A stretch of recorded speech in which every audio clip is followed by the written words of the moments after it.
This video is not financial advice. I'm not a financial planner. I'm an entertainer. I'm a piano player. The one and only Apefather in the house. Wow! I was watching Lou's video. I'm not going to call him Mr. Clean. I'm going to treat him with respect. I was watching Lou versus Wall Street's video.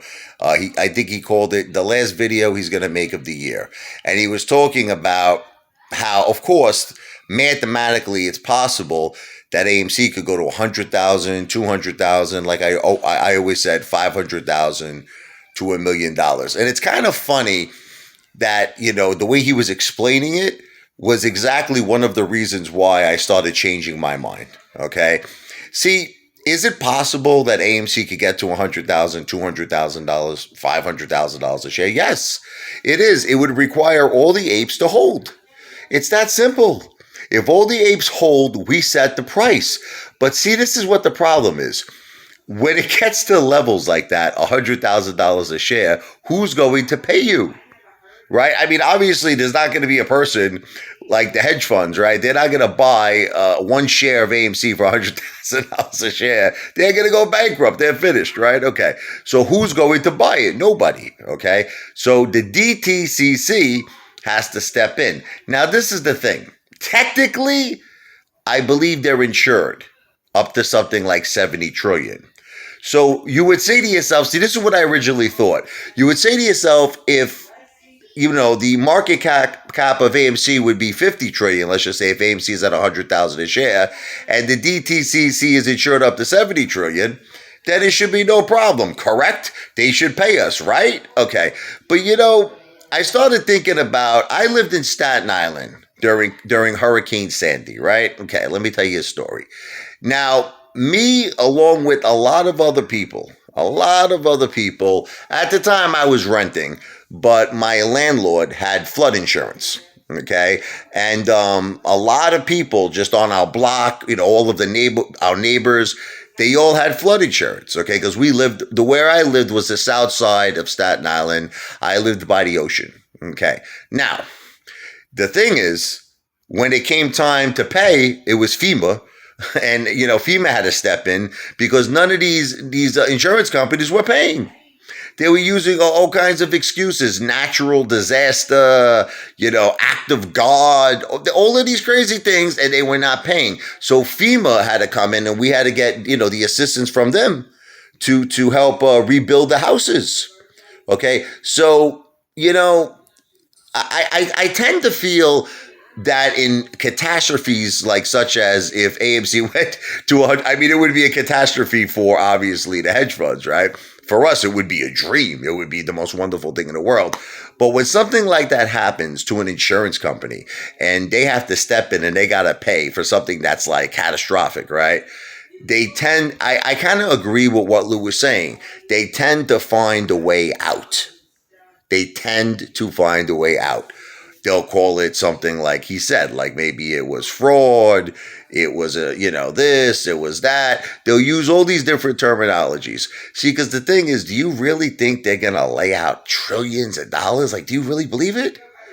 I mean, I don't think so. I really don't. Because, look, I saw it happen. I had firsthand experience with Hurricane Sandy. And the insurance companies didn't pay. They found every excuse in the book. Okay. And if it wasn't for FEMA, people would have been homeless. People would have been out in the street. Okay. So, well, you might argue and you might say, well, the government helped. So technically the DTCC is the government, so they'll help us. But I understand. Let's just put it this way. It will be years and years and years of you being in court.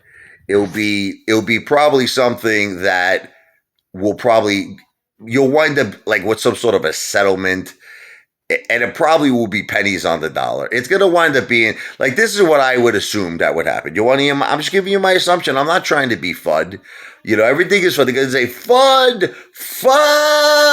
No.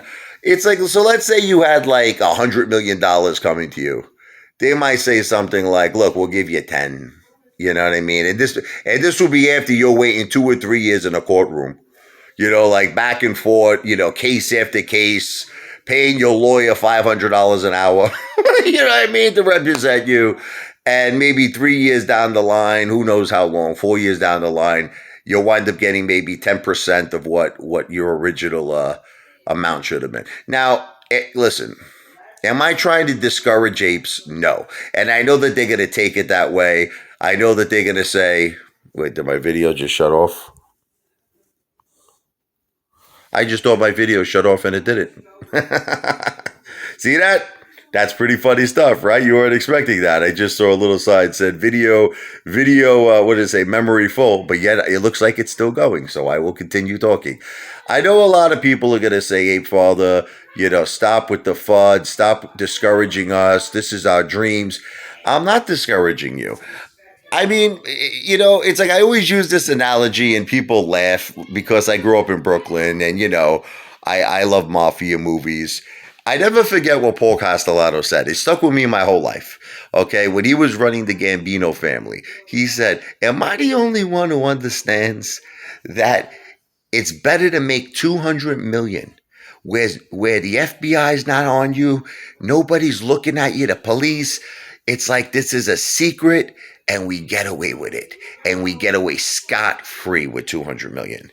He goes, or, and he was referring to John Gotti, you make 500 million, but you know what? You're on the cover of Time magazine. Everybody's looking at you.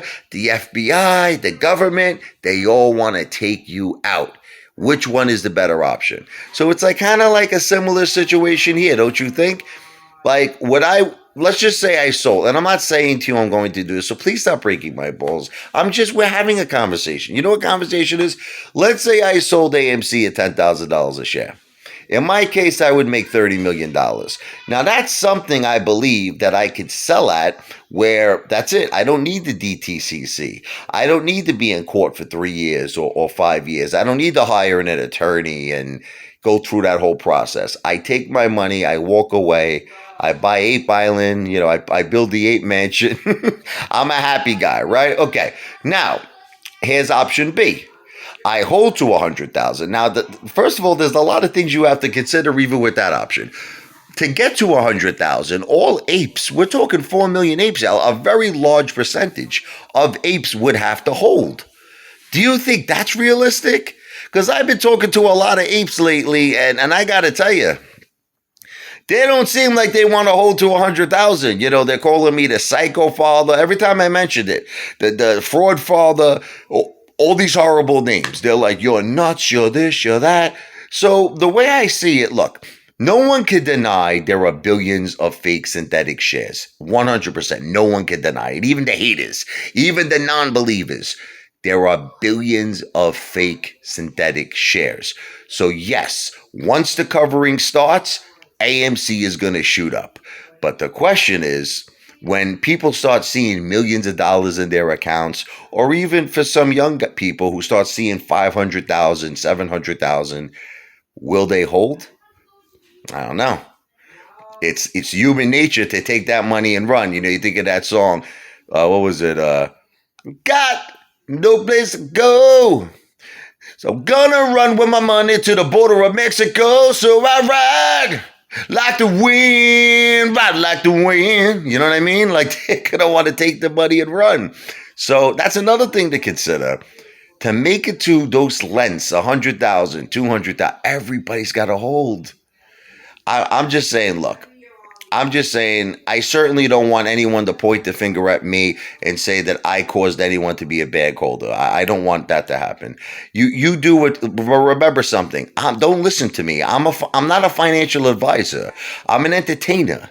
I'm not a financial advisor. You do what's best for you, and you do what's best for your family. Don't listen to me, or don't listen to Lou. Don't listen to no YouTuber. You do what's best for you and your family. Okay? I'm just telling you my opinion, and my opinion is I would rather take a large sum of money that's life-changing money with no government involvement, no DTCC, no lawsuits, no headaches, and take my money and go drink. If you like a pina coladas, getting caught in the rain, Apefather's very happy. Ken Griffin's in pain. All right. So that's just my take on it. AMC to Pluto.